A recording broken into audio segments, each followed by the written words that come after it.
Wracamy do tematu i pytania, Paweł, w czym trzymać oszczędności? Jakiś czas temu, dość dawno, na ten temat popełniłem materiał, pojawił się komentarz, że nie miałem racji, za chwilę się do tego odniosę, ale uważam, że bardzo ważny temat, dlatego zmierzmy się z tym. Sprawa numer 1. Jeżeli chodzi o oszczędności, to chciałbym coś zaznaczyć, co jest, wydaje się, kluczowe i trochę oczywiste. Mianowicie swoje oszczędności, które gromadzisz, trzymaj na pewno w takiej walucie, której jakby najbardziej potrzebujesz, ok? Jeżeli żyjesz w Polsce, wydajesz pieniądze w złotówkach, płacisz za wszystko w złotówkach, no trzymaj te oszczędności przede wszystkim w złotówkach albo wybieraj takie instrumenty, które pozwalają ci bardzo szybko do tej złotówki wrócić, ok?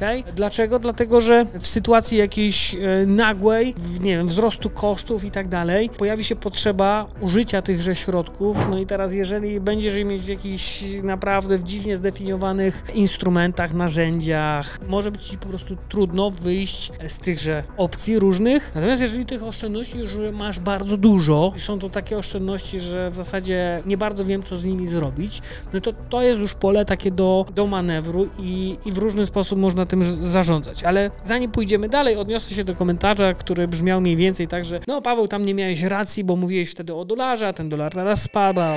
Moi drodzy, w momencie, kiedy o tym mówiłem, dolar był po około 4,40, 4,48, tam mniej więcej w takim przedziale i on wahał się między tym poziomem a 5 zł, dolar do złotówki. To był taki moment i temat na tamten czas i oczywiście to już jest dawno nieaktualne. Trzymanie oszczędności znowu w dolarze, czy w euro, czy w funcie. Pamiętajcie o tym pierwszym elemencie, o którym powiedziałem. Jeżeli wydajesz środki, potrzebujesz mieć dostępność jakiejś waluty, no to trzymaj w tym swoje oszczędności. To jest zawsze najlepszy wybór, ale jeżeli chcesz się zabezpieczać przed inflacją, chcesz się zabezpieczać przed ryzykami, które dzisiaj funkcjonują, na przykład w Polsce mamy ryzyko tego konfliktu wschodniego, on się może rozwiązać, różne rzeczy się jeszcze po prostu mogą wydarzyć, więc ty część oszczędności możesz zamienić na inne instrumenty. I teraz to jest kwestia twojej perspektywy. Jeżeli wybierasz oszczędzanie w takim trybie, bym powiedział, mocno elastycznym, to znaczy chcesz, żeby te instrumenty, te opcje, które ty wybierasz, żeby to było płynne, że możesz szybko podejmować decyzje, manewrowanie między walutami jest jakby dobrym konceptem. Czy będziesz mieć euro, czy będziesz mieć dolary, czy będziesz mieć funta brytyjskiego, finalnie nie ma znaczenia. Oczywiście, jeżeli się na to decydujesz, to fajnie by było mieć jakąś wiedzę w tym temacie, żeby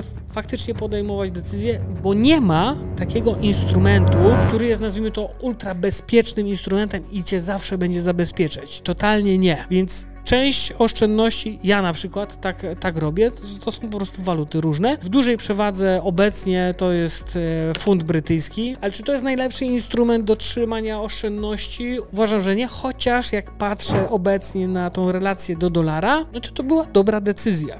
Obecnie dolar, mówię teraz, w tym momencie, kiedy ten materiał tu powstaje, kiedy ty go będziesz widzieć, dolar jest stosunkowo tani w relacji do tego, co widzieliśmy na przestrzeni ostatnich 2-3 lat. Czysto spekulacyjnie powstaje taka sytuacja i takie myślenie w głowie, że może część tych oszczędności, które na przykład ja miałem w funcie, przerzucę w dolar, no bo mogę go dość tanio kupić. Na pewno na tym nie stracę, na pewno, cudzysłów. Na ten moment uważam, że to będzie jedna z ciekawszych decyzji i pewnie część swoich oszczędności zmienię z powrotem na dolara. Po prostu obecnie uważam, że się to może opłacać. Gdzieś tam zakładam, że w perspektywie tego roku, końcówki tego roku, ten dolar może się umacniać.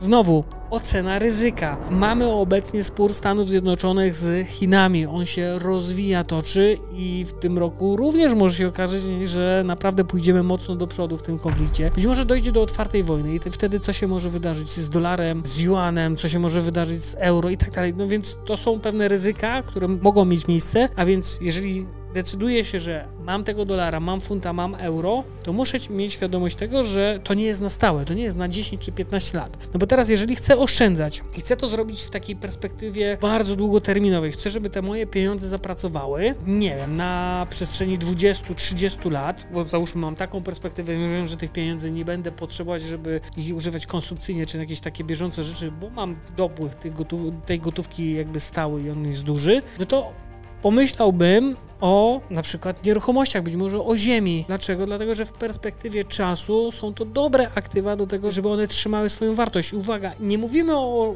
jakby lokowaniu oszczędności po to, żeby zarabiać. Jeżeli zarobimy, to jest to dodatkowy element, który się pojawił. Bardziej mi w oszczędzaniu zależy na tym, żeby te pieniądze, które się tam gdzieś znajdują, żeby one jak najmniej traciły. Na tym polega oszczędzanie. Więc nieruchomości, uwaga, ty możesz myśleć nieruchomości inwestycyjnie. Nie, ja mówię w nieruchomości jako zabezpieczenie kapitału na przyszłość. To, czy będziesz wynajmować te nieruchomości, to jest być może model biznesowy, inwestycyjny, być może na tym będziesz zarabiać. Inny temat. Więc to jest ta perspektywa taka bardzo długoterminowa. Część oszczędności, ale znowu chciałbym zaznaczyć, nie inwestycyjnie, ale po to, żeby utrzymać wartość kapitału, to być może to jest złoto. Na pewno nie żaden inny metal, nazwijmy to szlachetny, nie żadne diamenty, bo tu byśmy musieli zrobić pewnie bardzo duży odcinek i porozmawiać na temat tych wszystkich kamieni, ale na przykład takim walorem, w którym można trzymać oszczędności, jest złoto, ale uwaga, ponownie, sprawdzone źródło, bardzo dobrą cenę. To, że ty pójdziesz do mennicy i kupisz w fajnym punkcie, być może, nie wiem, w galerii, w jakimś sklepie i tak dalej,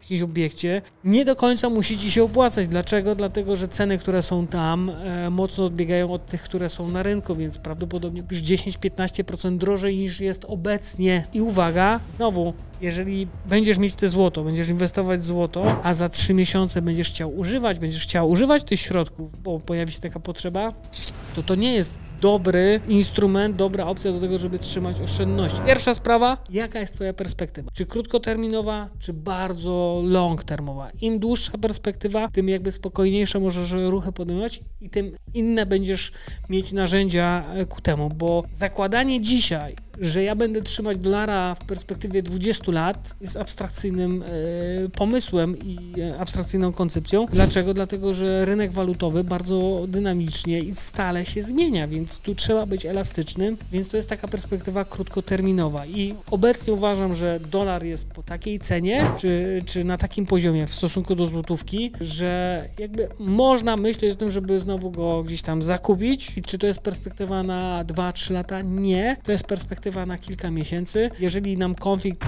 z Stanów Zjednoczonych z Chinami będzie narastać, to uważam, że dolar ma sporo miejsca do popisu. Jeżeli jesteś miłośnikiem albo interesują cię nowe technologie, to jest rynek kryptowalutowy, ale uwaga, tutaj ponownie trochę jak z walutami. Nie ma tam nic stałego. Żaden z tych instrumentów nie jest bezpiecznym, bezpiecznym rozwiązaniem, więc jeżeli masz wiedzę, masz umiejętności, to w jakimś sensie tak, tam trzymanie oszczędności może być zasadne, ale w krótkim terminie, na kilka miesięcy, jak najbardziej tak.